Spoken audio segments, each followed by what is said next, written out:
Ahmad Uwais Sahab, since you are a lawyer and my first question is related to law, मैं आपसे पूछना चाहता हूं कि ये जो इजलास हुआ जुडिशल कमीशन का और उसके बाद द गवर्नमेंट इज बुलिंग, वो सोच रही है हुकूमत के आईनी तरमीम की जाए जजेस की तैनाती के तरीकाकार के हवाले से। गो के वजीर कानून इस बात की तो नफ़ी कर चुके जब उनसे पूछा गया कि कहीं चीफ जस्टिस ऑफ पाकिस्तान की मुद्दत मुलाजमत यानी कि वो जो एज जिस पर रिटायर हो जाता है वो एज बढ़ाने का इरादा तो नहीं। उन्होंने कहा ऐसा कोई इरादा नहीं, that remains to be seen. लेकिन क्या आप उसूली तौर पर इस बात से इत्तफाक करते हैं कि जजेस की एलिवेशन का तरीका, जजेस को जब इंडक्ट होते हैं उसका तरीकाकार और मुद्दत मुलाजमत वगैरह डिफरेंट ये जो सवाल आते हैं, बट दे नीड रिविजिट, इन पर बात तो होनी चाहिए। टाइमिंग की बात अलग है, वो बाद में करते हैं। बिस्मिल्लाहिर्रहमानिर्रहीम। देखिए, बात यह है कि ये मैटर एक्सक्लूसिवली जुडिशरी का मैटर है। अपॉइंटमेंट और एलिवेशन ऑफ जजेस जो है उनकी, और हाई कोर्ट्स के चीफ जस्टिस का लगाना या उनकी elevation to the supreme court, ये एक्सक्लूसिव मैटर हैं जिसका ताल्लुक जुडिशरी के साथ है। और ये मैटर जो है ये पार्लियामेंट में जाके डिसाइड नहीं होने चाहिए। ये बिल्कुल गलत इनका है कि इन्होंने आपकी कर नहीं सके और पार्लियामेंट के साथ डाल दिया है। और पार्लियामेंट में ना तो वो इंटेलेक्चुअल लेवल है, ना वो सिंसेरिटी है, ना वो डिस्पैशनेट होकर फैसले करते हैं। ये हमारे सामने ये बातें जो हैं आ चुकी हुई हैं, रोशन है हमारे सामने कि पार्लियामेंट में ये पार्लियामेंटेरियन जो हैं, ये प्राइम मिनिस्टर पर्टिकुलरली जो इस वक्त का तबका वहां बैठा हुआ है। अहमद साहब, ये मामला बहुत पहले आया था ना एक दफा। आसिफ अली जरदारी उस वक्त भी सदर हुआ करते थे और इफ्तिखार चौधरी साहब उस वक्त चीफ जस्टिस थे, तो उस वक्त यही मैटर था कि हम करते हैं, तो वो चला था मामला। उस वक्त उन्होंने कहा था कि हम करेंगे जी। उस वक्त तो जुडिशरी ने ये कहा था, चीफ साहब ने, कि ये मैटर जो है आप इंटरफेयर नहीं कर सकते हैं। और याद होगा कि वो जो कमीशन, जुडिशल कमीशन के फैसले के बाद वो पार्लिमानी कमेटी के पास जाता था, तो पार्लियामेंट कमेटी को उन्होंने कहा था कोई इख्तियार नहीं, जुडिशल कमीशन का फैसला ही फाइनल गिना जाएगा। उस वक्त ये बात भी हुई थी।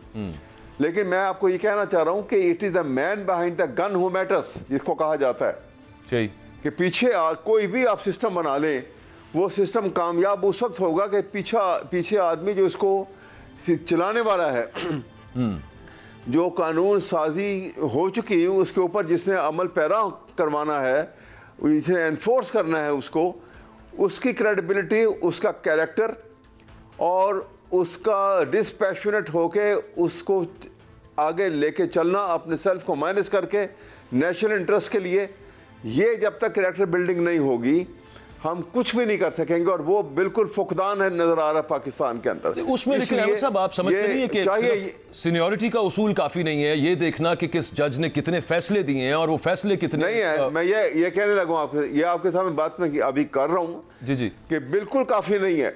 सीनियरिटी को सिर्फ सीनियरिटी देखना ही काफी नहीं है, लेकिन सीनियरिटी से जब आप हट के दूसरे मामला को कंसिडर करेंगे तो उस वक्त आपका सेल्फलेस होके, पैशनेट होके, इंटरेस्ट की सुप्रीमेसी को कायम रखते हुए और इंटरेस्ट, नेशनल इंटरेस्ट को सामने रखते हुए आपको फैसले करने पड़ेंगे। सही। उसलिए आसान तरीका निकाला था कि जी हम ये सीनियरिटी को सामने रख लें। सीनियरिटी को जहां आगे भी फैसला ये मौजूद है। देखिए, जो वो वहाबुल खालिद साहब के केस का जो अल जहाद ट्रस्ट केस का जो फैसला है, उसमें उन्होंने ये नहीं कहा कि हर सूरत सीनियरिटी को लेके आएंगे। जब हाई कोर्ट के चीफ जस्टिस को लगाना है या उसको अगर उसके किसी जूनियर को ऊपर ले आना है तो आप रीजन लिखेंगे।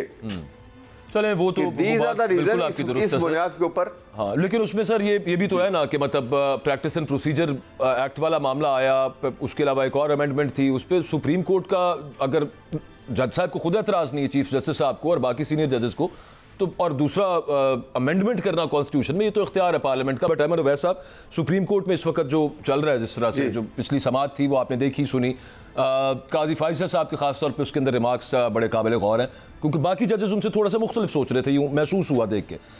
आपके ख्याल में, और फिर उसके साथ पेशावर हाई कोर्ट के जजेस का मतलब बयान साहब, मतलब वर्जन सामने आ जाना कि जिस किस्म का उन्होंने बातें की, वो जो पुश था, जिसको पुश बैक करने की कोशिश की थी जुडिशरी में इस्लामाबाद हाई कोर्ट के 6 जजेस ने, वो जहां से आ रही थी वो अभी भी वहां से प्रेशर तो आ रहा है, इसका मतलब है। देखिए ना, सवाल यह है कि प्रेशर को रोकने के लिए कुछ भी हमने नहीं किया अभी तक। अभी तक तो सिवाय इसके कि वो एक ट्रांसपेरेंट तरीके से इन्होंने वो किया है कि डायरेक्ट टेलीकास्ट कर दिया, अदरवाइज सब्सटेंशियली तो पूरा दिन जो गुजर गया उस दिन कोई ऐसी बात नहीं हुई है ना। काजी साहब ने कोई ऐसा डायरेक्ट एक ऐसी बात की हो कि जिससे पता लगा कि जुडिशरी का, सुप्रीम कोर्ट का इंटेंशन ये है और इस अंदाज में काम, जैसे मंसूर अली शाह बल्कि बहुत ज़्यादा इसके ऊपर असर्ट कर रहे थे, जैसे अतर मनीला साहब जो हैं वो बहुत ज़्यादा इसके ऊपर थे, वो बहुत ज्यादा थे।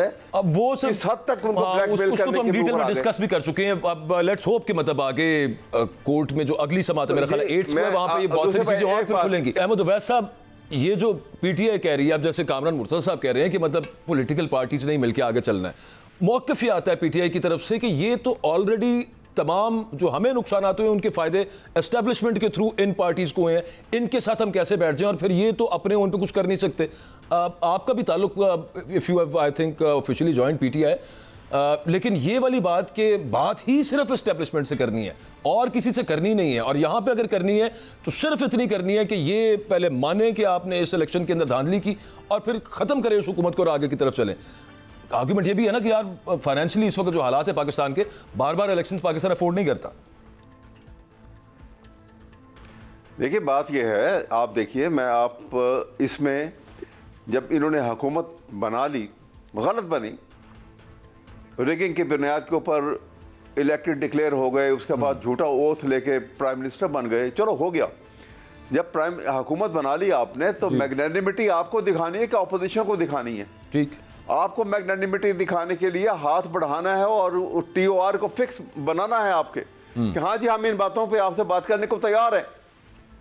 देखिए ना, ये इतना अरसा गुजार दिया, आज 2 महीने से ऊपर हो गया, हुकूमत भी बन गई और इस मसले के ऊपर ये खामोश रहे, इन्होंने नहीं किया, कुछ बात नहीं की, तो इसका मतलब ये है कि इनकी इस्तात से ये बियॉन्ड है, क्योंकि ये अकेले इसके एहलियत नहीं रखते हैं कि ये खुद किसी से बात कर सके। वरना तो आपको पता होगा कि 1977 वैसे अहमद उवैस साहब जिनकी तरफ इशारा कर रहे हैं एस्टेब्लिशमेंट की तरफ, वो तो पीटीआई से बात करने को बिल्कुल राजी नहीं है ना, उधर से कोई इस तरह की पेशरफ्त हुई भी नहीं है। ये अलग बात है ना, हम कब कहते हैं। आप देखिए आज की स्टेटमेंट आपने कल पढ़ी होगी, कल चीफ ऑफ आर्मी स्टाफ ने जो वहां पे वो एकेडमी में पासिंग आउट के वक्त पे जो तकरीर की है, आज की बड़ी अखबारों में भी और सारी डिटेल आई है, आपने देखी होगी।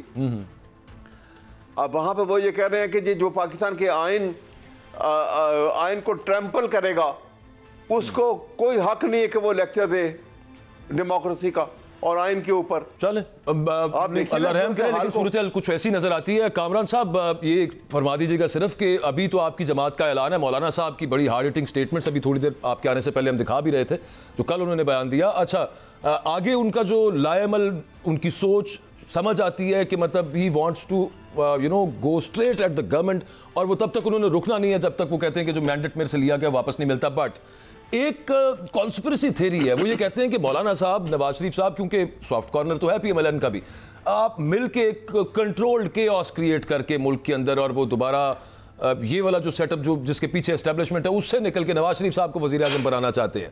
मियाँ साहब और मौलाना साहब अंदर से एक ही हैं, क्या कहेंगे आप इस पर? It is being said allegedly. देखिए, इल्जाम लगाने को लगा दें, वो उसको किसी की जुबान को आदमी रोक नहीं सकता।